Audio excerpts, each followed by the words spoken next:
क्या फर्क है रज़ी अल्लाह अन्हुम में और अलैहिमुस्सलाम में? रज़ी अल्लाह अन्हुम वो है जो आयतों के नुज़ूल का इंतजार करें,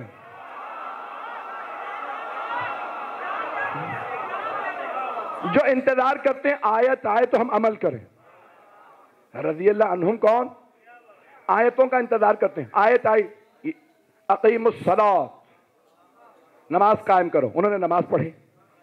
आयत आई वआतुज़ ज़कात, ज़कात अदा करो, उन्होंने ज़कात दी। तवज्जो। आयत आई वलिल्लाहि अलन नासि हज्जुल बैति मन इस्तताअ इलैहि सबीला, मैं तर्जुमा नहीं करूंगा, तो उन्होंने हज किया। आयत आई या अय्युहल्लज़ीना आमनू कुतिबा अलैकुमुस सियाम कमा कुतिबा अलल लज़ीना मिन क़ब्लिकुम लअल्लकुम तत्तक़ून, कि ईमान वालों तुम पे रोजे फर्ज किए गए जिस तरह से तुमसे गुज़श्ता उम्मतों पे फर्ज किए गए ताकि तुम मुत्तकी बन जाओ। तो रज़ी अल्लाह अन्हुम जितने थे उन्होंने रोजे रखे। आयत आए खुम्स अदा करो, उन्होंने खुम्स अदा किया। आयत आई हिजरत करो, उन्होंने हिजरत की। आयत आई जिहाद करो, उन्होंने जिहाद किया।